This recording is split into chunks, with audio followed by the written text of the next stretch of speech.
Hello, my name is Simran Dami, and I will be presenting on a short information report based on repetitive strain injuries in the Canadian workforce.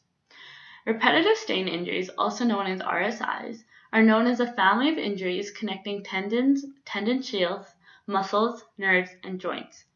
They cause persistent or recurring pains, most commonly in the neck, shoulders, forearms, hands, wrists, elbows, and lower limbs.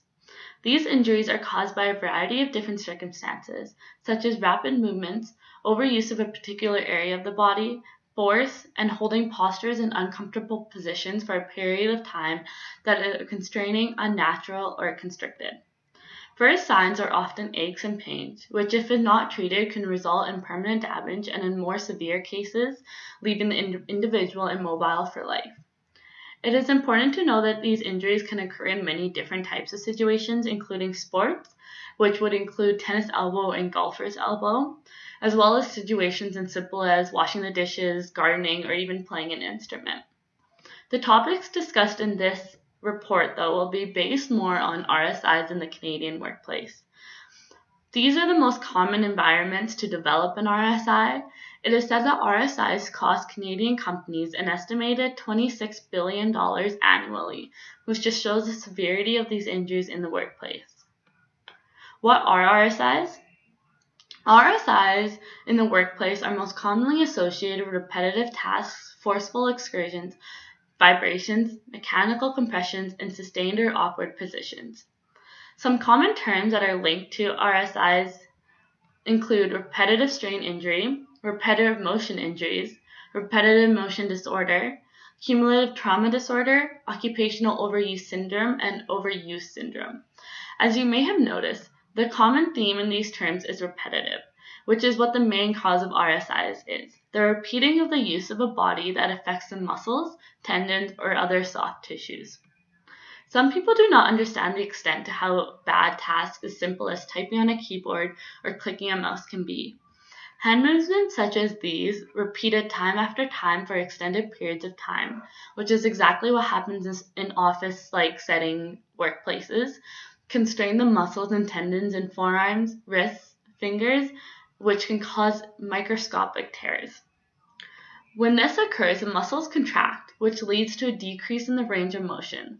For the delicate tendons, the sheaths that cover them run out of lubrication when they aren't given time to rest. This results in the pain.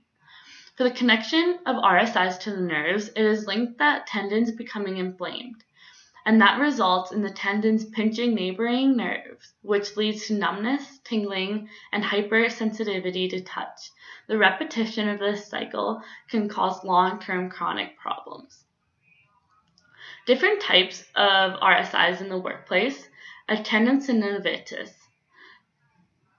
Tendinosynovitis is a repeating movement of twisting of the forearm and hands in situations such as keyboard work and handling tools such as pliers. This RSI can be caused by inflammation of the tendon shields and are most commonly found in the hands and wrist areas.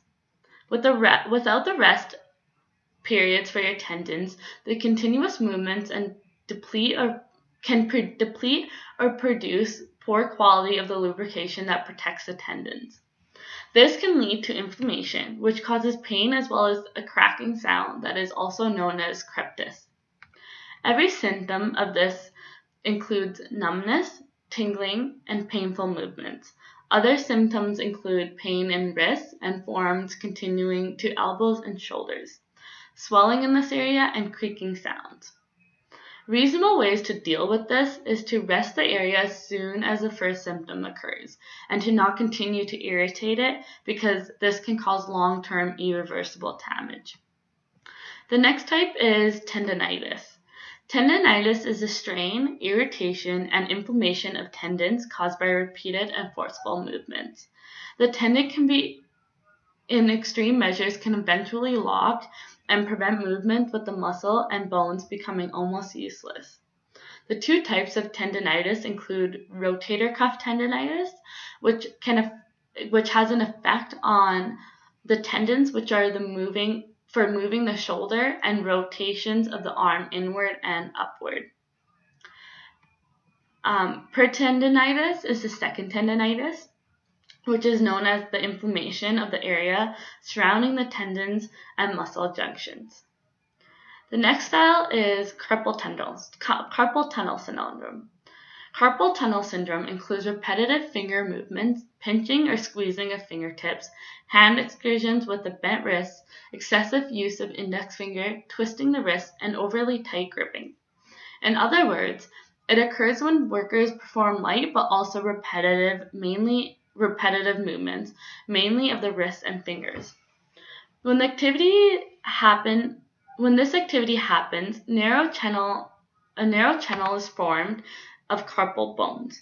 The nerves pass from the shoulder to the forearms and then to the hand. When there is a constant flexing motion, the tendons compress in the median nerve and causes numbness. Severe cases result in reduced movements of the wrist and limited movements in the fingers or thumb, and fingers becoming locked as well. Less severe cases include presence of fluid squeezing the median nerve. Early symptoms of this include numbness, tingling, burning sensations, shiny palms, sweating in the wrists and hand areas, and impaired thumbs causing an inability to grasp objects. Next is arthritis. According to Manji Dhami, a manager of the Ramada Limited in Golden, BC, arthritis is one of the most common injuries that he sees in his workplace. One of the most recent occurrences was with one of his employees who worked in the laundry room and breakfast room. Dhami believed that the injury resulted from repetitive hand motions from folding sheets and towels in the laundry room. When I asked what he had done to prevent it, he said, "Luckily, her injury got bad during the slow season, so we were able to afford to give her time off and rest before spring and summer busy season starts." He also stated that she has had past issues with arthritis, and that is also affecting the situation. Lastly is writer's cramp. Manji Dhami also explained in RSI that he personally has experienced, which is writer's cramp. This is defined as spasmodic, painful contractions of the muscles of the thumbs, forefingers, and forearms during writing. He says, "I have been in this business for a long time and have had my fair share of paperwork to do, and I think it finally is catching up to me," Dhami explained. He expressed his excessive amounts of writing in the past has made it more common for him to cramp up while writing now, even if it isn't for a very long time. Common symptoms of RSIs. Common symptoms of RSIs will most likely disappear if you stop the activity that is triggering it. The time range of these symptoms do go from a couple of hours to multiple days. If breaks are not taken, these symptoms can turn into chronic long-term injuries that are harder to recover from than just taking some time off. The most common symptoms include burning, aching, or shooting pain, tremors, fatigue or lack of strength, weakness in the hands, forearms. It is often difficult to perform even simple tasks, difficulty with normal activities like opening doors, chopping vegetables, or turning on a tap, chronically cold hands, particularly the fingertips, numbness, tingling or burning sensations, pain or dull aches, dry, shiny palms, clumsiness of hands, swelling around the wrists and hand areas, wasting of the muscle at base of the thumb, and aches and pains which may be strongest at night times. Manji Dhami, which I talked about before as a manager of the Ramada Limited in Golden, BC, shared that some of the symptoms that he feels with RSIs are strained eyes, which come from staring at a computer screen too long, as well as sore hands and wrists when he is busy with paperwork. Both these symptoms, he explained, are very common in my field of work. As a manager, I do a lot of work with the computer and have to deal a lot with paperwork. RSI preventions in the workplace. Repetitive strain injuries are something that can be very preventable if the right precautions are taken. These preventions can be very basic and simple as well as inexpensive. But like most other injuries, it's only easy and simple to prevent the injury, but can be a very different story when it comes to correcting an injury that has already occurred. Having preventive programs and awareness of them is a key factor for the workplace. Because why wait for an injury to happen when you can stop it before it becomes an issue by taking the steps early to reduce the risk, and that will pay off for you in the future. Whether symptoms are being reported or not, precaution steps should be implemented as part of workplace health and safety.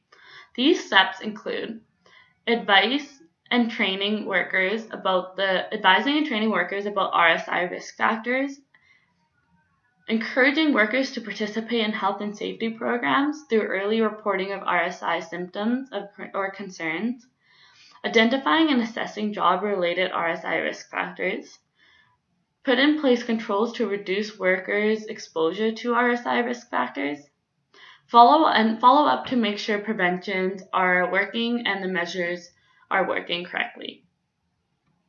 Other ways to prevent RSIs include getting regular exercise. Our bodies are not intended to work 12-hour shifts and doing things repeatedly without a lot of movements, because the body does need to move. Ways to do this is to ensure that you are getting some sort of exercise throughout your day, even if you feel like you have no extra time in the day, and because in the end it will make you feel better. Some examples of some exercises you can do is walk to the grocery store or to work, take the dog for extra walks, or get an exercise partner and take fun classes such as Zumba, yoga, or Pilates. Another one is maintaining proper posture. Proper posture can often be overlooked in the workplace, but is a very important aspect to preventions. Proper posture will help with jobs that include both standing up all day or sitting down all day. Proper posture includes keeping your shoulders relaxed and tense-free, as well as your head and neck being centered above your body. Lastly is taking mini breaks. Taking breaks when needed is very essential to preventions. It is important to give your body a break when you're doing repetitive motions for a long period of time. Taking mini breaks can increase the circulation to the muscles, giving them more oxygen and more time to relax. Things to do while taking a break can include rolling your shoulders out, head and neck rolling, or standing on your tippy toes to flex your leg muscles. Also, getting away from your desk and taking a small walk around the office to either go get a small snack or water. In conclusion, it is known that RSIs can occur from repeating motions. This motion can be as simple as typing on a keyboard. There are various forms of prevention that should be implemented in the workplace, such as advising and training employees about RSIs and creating health and safety programs, as well as things that should be done personally, such as getting regular exercise, maintaining proper posture, and taking breaks. Common RSIs include tendinitis, carpal tunnel syndrome, arthritis, and writer's cramp. It can be concluded that by taking all precautions and preventions, RSIs can be easily reduced in the workplace.